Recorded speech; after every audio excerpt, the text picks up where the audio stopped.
இரவு தியானத்திற்காக தேவன் நமக்கு தந்த வேத வசனம் ஏசாயா 57 அதிகாரம் 19 வசனம்.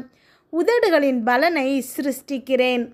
கிறிஸ்துவுக்குள் பிரியமானவர்களே, உங்களுடைய வார்த்தைகள் விதைகள் போல உள்ளது. அவைகளுக்கு சிருஷ்டிக்கும் வல்லமை இருக்குது.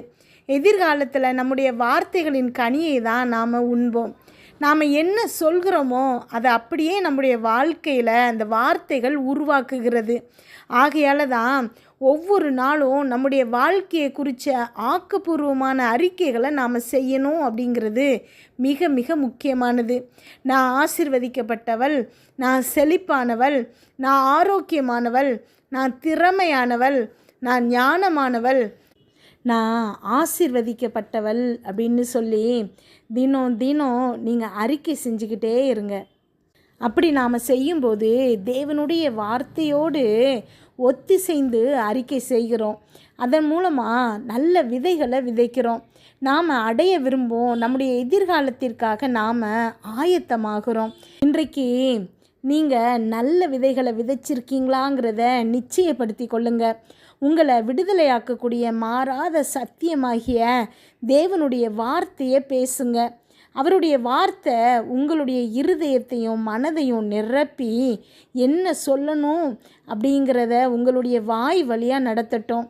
இன்றைக்கு சரியான வார்த்தைகளை பேசுவதன் மூலமாக உங்களுடைய வாழ்க்கையின் எதிர்காலத்தின் வெற்றிக்கான பாதையை போடுங்க. வெற்றிக்கு உங்களை ஆயத்தப்படுத்துங்க. ஜெபிப்போமா. எங்கள் அன்பின் பரலோக தகப்பனே, இன்று முழுவதும் என்னையும் என் குடும்பத்தில் இருக்கிற ஒவ்வொருவரையும் பாதுகாத்தீங்கப்பா. உண்மை நன்றியோடு துதிக்கிறோம், ஸ்தோத்திரிக்கிறோம். இந்த இரவு வேளையில் எங்களுக்காக நீங்கள் தந்த வசனங்களுக்கு நன்றியப்பா.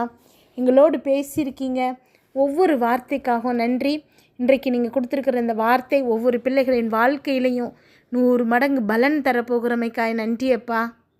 கமெண்டில் ஜெபிக்க சொல்லியிருக்கிற ஒவ்வொரு பிள்ளைகளுக்காக ஜெபிக்கிறோம்ப்பா. எல்லாருடைய ரிக்வெஸ்ட் மெசேஜும் நன்றி சொல்லுகிற மெசேஜாய் மாறணும். அமேன். அப்பா, எங்களை விடுதலையாக்கக்கூடிய உம்முடைய சத்திய வார்த்தைக்காக உமக்கு நன்றி செலுத்துகிறோம். எங்களுடைய வாய் வார்த்தைகளை காத்து கொண்டு எங்களுடைய எதிர்காலத்துக்கென்று நல்ல விதைகளை விதைக்கும்படி எங்களுக்கு உதவி செய்யுங்கப்பா. உம்முடைய வார்த்தையை என்னுடைய இருதயத்தில் நான் மறைத்து கொள்ளுகிறோம். எங்களை உமக்கு ரொம்ப நெருக்கமாக வச்சு காத்து கொள்ளுங்கப்பா. எங்களுக்கு வழியை காண்பீங்கப்பா. அமேன். என்னோடு ஜெபிச்சிட்டு இருக்கிற நீங்கள் ஒவ்வொருத்தரும் இன்றைக்கு தேவனை பார்த்து இந்த வார்த்தைகளை சொல்லுங்கள்.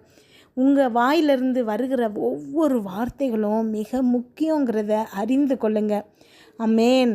நன்றி அப்பா, ஸ்தோத்திரம் ஏசப்பா. என்னோடு ஜெபிச்சிட்ருக்கிற இந்த பிள்ளைகள் பேசுகிற வார்த்தைகள் நீங்கள் ஆசீர்வதிங்க ஏசப்பா. நன்றி அப்பா. பெரிய கப்பலை அப்பா சின்ன சுக்கான் எப்படி கட்டுப்படுத்துகிறதோ அதே மாதிரி உங்கள் வாழ்க்கையை உங்களுடைய நாவு தான் கட்டுப்படுத்துகிறது. நீங்கள் நல்ல வார்த்தைகளை பேசுங்க. எப்படி உங்கள் வாழ்க்கையை குறித்து நல்ல வார்த்தைகளை நீங்கள் பேசணுமோ அதே மாதிரி எதிர்மறையான வார்த்தைகளை பேசாமையும் இருக்கணும்.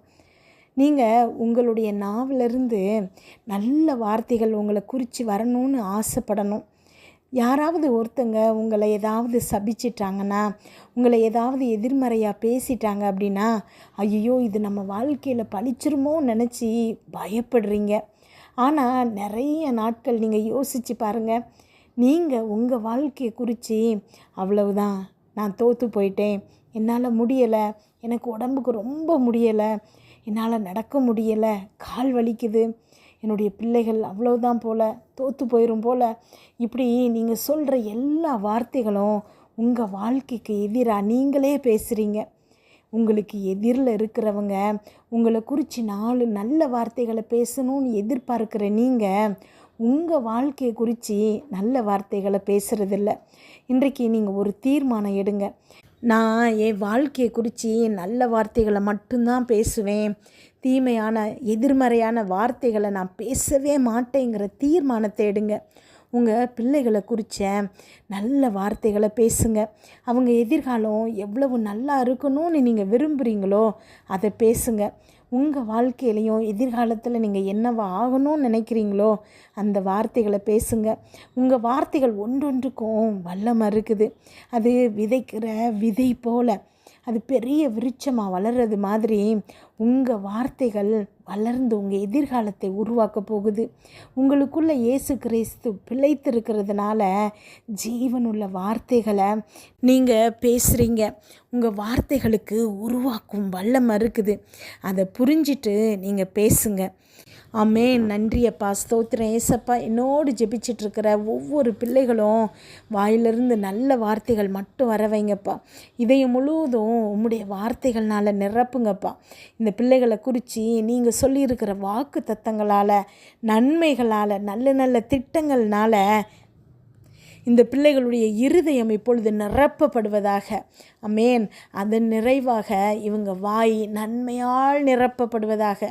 வாயிலிருந்து வருகிற வார்த்தைகள் ஒன்றொன்றும் இவங்களுடைய நன்மைக்கான வார்த்தைகளாக இருக்கட்டும்ப்பா. ஆமென். பிசாசின் பொய்கள் அத்தனையும் மறைக்கப்படணும்ப்பா. வாயின் வார்த்தைகளை ஆசீர்வதிங்க ஏசப்பா. ஒவ்வொரு பிள்ளைகளையும் உங்கள் கரத்தில் கொடுக்குறேன் ஏசப்பா. ஆமென். ஸ்தோத்திரமப்பா. நன்றி ஆண்டவரே. சூழ்நிலைகளை மாற்றுங்கப்பா, சாதகமாக்குங்கப்பா. பலவீனங்களை உண்டு பண்ணும் ஆவிகளை இயேசு கிறிஸ்து நாமத்தில் விரட்டுகிறோமப்பா, அப்புறப்படுத்துகிறோமப்பா. இந்த பிள்ளைகளுடைய தேவைகள் சந்திக்கப்படட்டும்ப்பா. எதிர்காலத்தை குறித்து இவங்களுக்கு இருக்கக்கூடிய பயம் நீங்கட்டுமாப்பா. இதுவரைக்கும் உதவி செய்த நீங்கள் இனிமேலும் இந்த பிள்ளைகளுக்கு உதவி செய்ய போகிறீங்கிறதுக்காக உமக்கு நன்றி செலுத்துகிறோம். ஒவ்வொரு பிள்ளைகளின் வாழ்க்கையிலையும் நீர் எவ்வளவு நல்லவருங்கிறத ருசித்து பார்க்கட்டும்ப்பா. ஆமென்.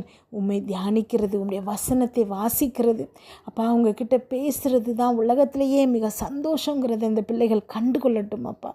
உண்மையான சந்தோஷம் அப்பா உமக்குள்ள இந்த பிள்ளைகள் அடையட்டும் அப்பா. உம்முடைய சமாதானம் இந்த பிள்ளைகளுடைய இருதயத்தை நிரப்பட்டும். இன்று இரவு இந்த பிள்ளைகள் தூங்கும்போது சுகமான உறக்கத்தை கொடுங்க, நல்ல சொப்பனங்களை கொடுங்கப்பா. வீட்டை சுற்றும் இரத்தத்தை தெளிக்கிறோம். அதிலிருந்து புறப்படுகிற வல்லமை எல்லா தீங்கு, பொல்லாப்பு, பொறாமை, எரிச்சல், கெட்ட ஆவிகள், பில்லி, சூனிய, மந்திர, செய்வினை, பாவம், சாப, நோய், விபத்து எல்லாவற்றிலிருந்து விலக்கி பாதுகாப்பதாக. நாளை காலை எழுந்திருக்கும் போது புதிய கிருபையால் தாங்குங்கப்பா. இதை கேட்டுக்கொண்டிருக்கும் ஒவ்வொரு பிள்ளைகளின் இருதயத்தையும் உடைய கிருபையினாலும் சமாதானத்தினாலும் பலப்படுத்துங்க. இயேசு கிறிஸ்துவின் மூலம் ஜெபம் கேளும் நல்ல பிதாவே. ஆமென்.